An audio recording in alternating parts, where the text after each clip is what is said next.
अस्सलाम वालेकुम, मैं मोहम्मद अकमल और आप देख रहे हैं साउथ पंजाब डिजिटल। आज चार अहम खबरें जो हैं आपके साथ शेयर करूंगा। चारों खबरों की जो अहमियत है वो बहुत ज़्यादा है। सबसे पहले इलामा खादिम हुसैन रिजवी साहब जो है उनका उर्स मुबारक था 19 और 20 नवंबर को जो होता था, उस हवाले से आज 20 नवंबर है जब आप मेरा ये वीलॉग देख रहे हैं। कल से उनका जो उर्स है उसका आगाज़ होना था। इसके अलावा तहरीक लबैक पाकिस्तान के हवाले से कल अदम तहरीक लबैक पाकिस्तान के हवाले से कुछ लोगों के जो इस्तीफ़े हैं वो सामने आए हैं। एक बड़ा ऑपरेशन किया गया और इस ऑपरेशन में तकरीबन 23 के करीब जो दहशतगर्द है उन्हें जहन्नुम हासिल किया गया, उन्हें हलाक किया गया।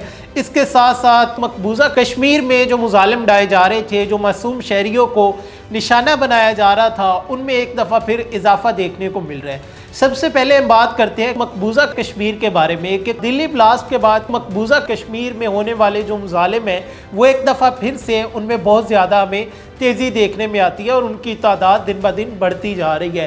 पहले मासूम शहरियों को निशाना बनाया जा रहा था, वहाँ पर जो हमारी मुस्लिम कम्युनिटी मौजूद है उनके जो नौजवान थे उन्हें उठा लिया जाता था, फेक इनकाउंटर्स बना दिए जाते थे, या फिर कहीं पर भी कुछ होता था तो उनका नाम डाल दिया जाता था। सेम ऐसा अब हुआ है कि एक दिल्ली फॉल्स फ्लैग ऑपरेशन किया जाता है मोदी हुकूमत की जानिब से। पहले रिपोर्ट किया जा रहा था कि ये ब्लास्ट है, ये सिलेंडर ब्लास्ट है, कि एक CNG सिलेंडर मौजूद था उसकी वजह से ब्लास्ट होता है, लेकिन कुछ ही देर बाद ये रिपोर्ट करना शुरू कर दिया जाता है कि ये एक खुदकश हमला था। अब उस खुदकश हमले के बारे में दोबारा से उसमें जितने लोगों को मुलव्वस किया जाता है वो तमाम तर लोग मुसलमान होते हैं कि ये मुसलमान हैं, इनकी जानिब से ये दहशतगर्दी की गई है। हमने देखा कि इंडिया में जब भी तबाही होती है तो उसमें मुसलमानों का नाम ही क्यों लगाया जाता है, मुसलमानों को ही मुजरिम क्यों ठहराया जाता है, इस पर बात करेंगे। अब रीज़न ये है कि इंडिया में जो सियासत चल रही है, RSS का हिंदुत्वा माइंडसेट जो चल रहा है, जिस पर मोदी की जो गवर्नमेंट है वो चल रही है, वो सिर्फ़ और सिर्फ एंटी मुस्लिम और एंटी पाकिस्तान है। आप देखें कि वहाँ पर जो बच्चा है उसके माइंड में ये है कि मुसलमानों को कत्ल कर दो, मुसलमानों को मार दिया जाए। अब मकबूजा कश्मीर में क्या हो रहा है, कश्मीर में पहले फेक इनकाउंटर्स किए जा रहे थे ख़वातीन के साथ, मासूम बच्चों को ज़्यादती का निशाना बनाया जा रहा था गवर्नमेंट ऑफ इंडिया की जानिब से और इनके साथ साथ जो RSS है उनकी जानिब से। अब वहाँ पर जो मुस्लिम मौजूद है उनके जो घर हैं वो मिसमार करने शुरू कर दिए गए हैं और उन लोगों को कहा जा रहा है, उन लोगों को मजबूर किया जा रहा है कि आप लोग यहाँ से भाग जाएं, आप लोग ये जगह छोड़ दें। उसकी बड़ी वजह ये है कि वहाँ पर दूसरे लोगों को, जो हिंदू है, जो मोदी माइंडसेट वाले हैं, उन्हें लाकर बसाया जब उन्हें वहाँ पर ला के बसा लिया जाएगा। ये प्लानिंग आज कल के लिए नहीं है, ये इंडिया अपने फ्यूचर के लिए है, इंडिया के नहीं मोदी के फ्यूचर के लिए है कि जब मोदी के सपोर्टर्स वहाँ पर मौजूद होंगे, उनकी फेक आइडेंटिटीज़ जो है वो बनाई जाएगी, फेक ID कार्ड्स बनाए जाएंगे, फेक CNIC बनाए जाएंगे, तो उसके बाद फिर जब वोटिंग का मरहला होगा तो मोदी के लिए वो आसानी होगी।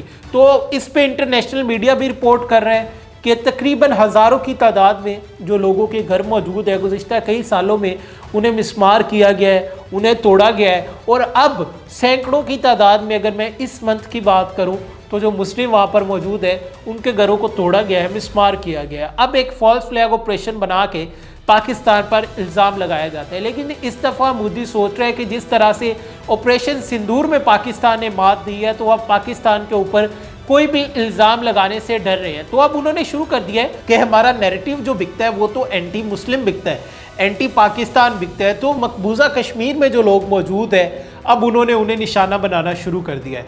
तो उनका मोदी का जो टाइम है वो कम है। उसकी रीज़न ये है कि अब भारत में बहुत सारी तंजीमें जो हैं उन्होंने सर उठाना शुरू कर दिया है, कि बहुत सारी तंजीमें सर उठा रही है कि मोदी के ख़िलाफ़, मोदी की गवर्नमेंट के ख़िलाफ़ और मोदी की जानिब से किए जाने वाले जो मुजालिम हैं उनके ख़िलाफ़। क्या आप देख रहे हैं कि भारत में नागालैंड की बात करें, खालिस्तान की बात करें, 7 सिस्टर्स के हवाले से हम बात करते हैं कि भारत अंदर ही अंदर टूट रहा है और किसी भी टाइम ये टूट कर एक ऐसा धमाका होगा, ये बिखर जाएगा और मोदी का ये जो गरूर है और मोदी का ये जो तकब्बर है ये खाक में मिल जाएगा। बिल्कुल उसी तरह जिस तरह मार्का हक में हमारी फोर्सेस की जानिब से भारत को रुसवाई का और हजीमत का सामना करना पड़ा कि मोदी उसके बाद पूरी दुनिया में कहीं मुंह दिखाने के काबिल नहीं रहा और फिर किसी दौरे पर भी नहीं गया। अब आगे आते हैं तहरीक लबैक पाकिस्तान की जानिब कि तहरीक लबैक पाकिस्तान के 13 जो लोग हैं उन्होंने इस्तीफ़ा दे दिया। इन लोगों का जो तल्लुक है वो भावलपुर से है। भावलपुर के तहरीक लबैक पाकिस्तान के ये 13 टिकट होल्डर है जिन्होंने प्रेस कॉन्फ्रेंस की और प्रेस कॉन्फ्रेंस करने के बाद उन्होंने कहा है कि हमारा इस जमात से कोई ताल्लुक नहीं है। ये जो जमात है ये मुल्की मफाद के ख़िलाफ़ काम कर रही है, मुल्क में इंतशार फैला रही है, तो हम इस जमात के साथ मज़ीद नहीं रहना चाहते। ये पूरे भावलपुर जो ज़िला के टिकट होल्डर्स थे ये वो लोग थे।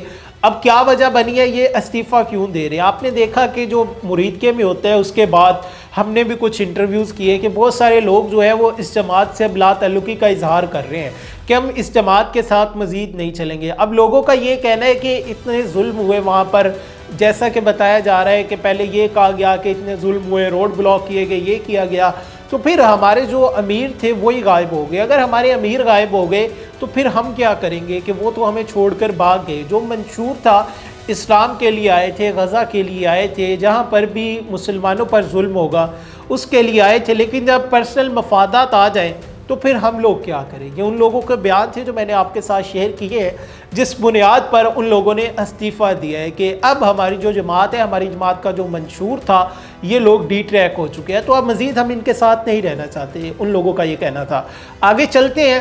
अल्लामा खादिम हुसैन रिजवी साहब का उर्स था 19 और 20 नवंबर को। अब वहाँ पर हुकूमत की जानिब से कड़ी सिक्योरिटी मौजूद है। मुरीद के में जो हुआ, जिस तरह से तबाही मची, रोड ब्लॉक किए गए और उसके बाद कई शहादतें हुई। अब गवर्नमेंट ये चाहती है कि मज़ीद कोई हंगामा आराई जो है वो ना हो, मज़ीद कोई इंतशार जो है वो ना फैले, मज़ीद कोई जो दंगे हैं हमारे मुल्क पाकिस्तान में वो ना हो। इस दंगों से मुझे याद आया, मैं इसकी तरफ आता हूँ, मैं थोड़ा सा BLA को यहाँ पे कोट करना चाहूँगा।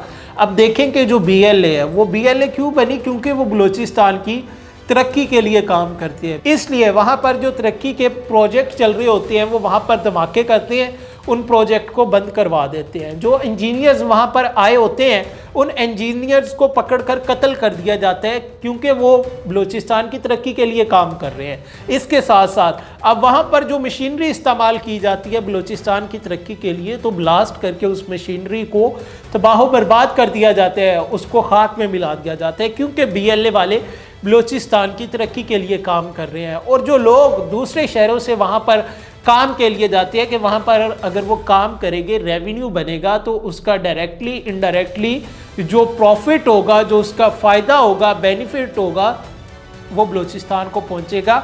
लेकिन BLA की जानिब से उन लोगों को भी कत्ल कर दिया जाता है। अब रीज़न ये है कि क्या ये वाकई तरक्की के लिए काम कर रहे हैं, ये मेरा आप लोगों से सवाल है। मेरे माइंड में ये एक चीज़ आई तो मैंने आपके साथ शेयर किया। अब आप लोग मुझे बताइएगा कि क्या ये लोग वाकई तरक्की के लिए काम कर रहे हैं बलूचिस्तान की, जिस तरह मंसूबों को ये निशाना बनाते हैं। वापसी आते हैं तहरीक लबैक कलअदम तहरीक लबैक पाकिस्तान की जानिब से। आपने देखा कि इस जमात पर पाबंदी भी लगा दी गई है। मुरीद के में जो हुआ मुतअद्दिद शहादतें होती है, एक SHO जो है वो भी शहीद हो जाते हैं, कई पुलिस वाले, और इसके साथ साथ कुछ सिविलियंस जो हैं वो भी अपनी जान गंवा बैठते हैं। आलमी सतह पर इस टाइम तारीफ़ें हो रही है कि पाकिस्तान ने ऑपरेशन सिंदूर में मार्का हक में किस तरह से ऑपरेशन सिंदूर को एक्सपोज किया और अपने दुश्मन को धूल चटाई।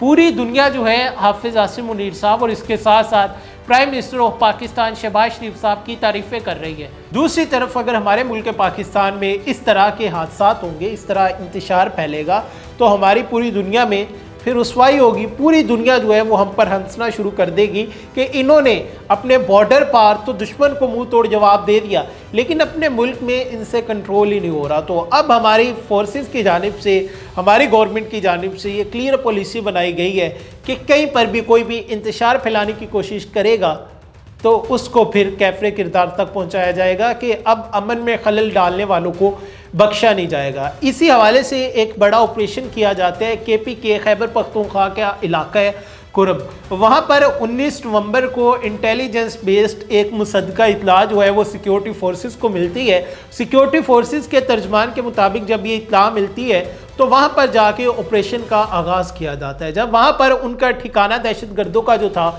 उसका मुहासरा कर लिया जाता है, तो मुहासरा करने के बाद फायरिंग का तबादला होता है। उसमें 12 के करीब जो दहशतगर्द है वो हलाक हो जाते हैं। उसी मुकाम के करीब एक और जगह के बारे में पता चलता है कि यहाँ पर भी दहशतगर्द मौजूद है। जब वहाँ पर ऑपरेशन किया जाता है तो वहाँ पर 11 दहशतगर्द हलाक किए जाते हैं, यानी कि मजमूई तौर पर हमारी फोर्सेस की जानिब से 23 दहशतगर्द हलाक किए जाते हैं। ये सब के सब भारत की सरपरस्ती वाले फितनतुल ख्वारी थे, जो कि पाकिस्तान में तबाही मचाने के लिए, पाकिस्तान में खुद का हमले करने के लिए तैयार बैठे थे। उस हवाले से कुछ बड़ी प्लानिंग कर रहे थे, जिसे हमारी फोर्सेस की जानिब से नाकाम बना दिया गया है। अब इनको कैफरे किरदार तक पहुंचाने के बाद, जहन्नुम हासिल करने के बाद, इनके कब्ज़े से भारी असला और बारूदी मवाद जो है वो मिलता है। बहुत सारी IEDs जो है वो वहाँ से रिकवर होती है कि ये बड़े पैमाने पर तबाही मचाने की सोच रहे थे, जिसे नाकाम बना दिया गया है। क्योंकि हमारे DG ISPR lieutenant general MS शरीफ साहब और हमारे फील्ड मार्शल सैयद आसिम मुनीर साहब ने ये क्लियर बताया हुआ है कि दहशत गर्दी के लिए अब पाकिस्तान में कोई जगह नहीं है, कि जिनको अफ़गानिस्तान से ज़्यादा मोहब्बत है वो अफ़गानिस्तान चले जाए, पाकिस्तान छोड़ दे। क्योंकि ये अफ़गानिस्तान से ये भारतीय स्पॉन्सर्ड दहशतगर्द पाकिस्तान में घुसते हैं और यहाँ पर आके हमारे मासूम बच्चों को, हमारी मासूम ख़वातीन को, हमारे मासूम शहरियों को ये खुदकश धमाके करते हैं और निशाना बनाते हैं। इनके लिए पाकिस्तान में अब कोई जगह नहीं है। अगर ये पाकिस्तान में आएंगे, इनके इसी तरह सरकलम किए जाएंगे, इन्हें जहन्नुम वासिल किया जाएगा और फांसी पर लटका दिया जाएगा और इन्हें आने वाले टाइम में सरेआम फांसी दी जाएगी। उसकी वजह यह है कि मेरी ये इदारों से गुजारिश है कि इन्हें सरेआम फांसी पर लगाया जाए। फांसी पर लगाने के बाद ताकि जो इन जैसे दूसरे स्पॉन्सर्ड दहशतगर्द हैं उन्हें ये पता चल सके, ये लोग उनके लिए इबरत का निशान हो कि अगर हम पाकिस्तान में दहशतगर्दी करने की कोशिश करेंगे तो हमारा भी यही हाल होगा। तो ये तमाम तर वीलॉग्स में आज की डिटेल्स थी जो हमने आपके साथ शेयर की है।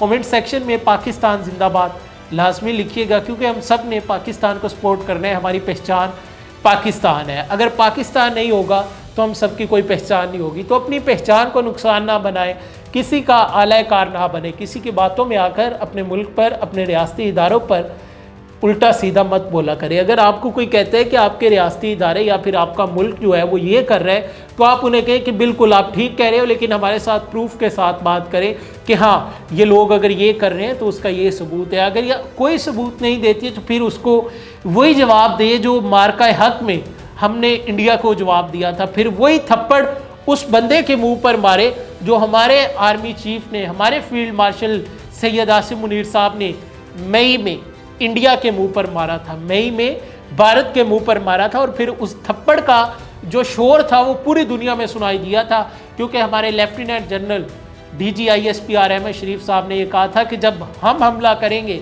हमें बताने की ज़रूरत नहीं पड़ेगी, क्योंकि हम तैयार हैं, हमें आजमाना नहीं है। हम भी अपने दुश्मनों को यही पैगाम देना चाहेंगे कि हम तैयार हैं, हमें आजमाना नहीं। अगर आप आजमा कर देखेंगे तो आपको दोबारा से उससे भी भरपूर जवाब मिलेगा। अपने मेज़बान मोहम्मद अकमल को दीजिए इजाज़त। देखते रहिए साउथ पंजाब डिजिटल। अल्लाह निगहबान।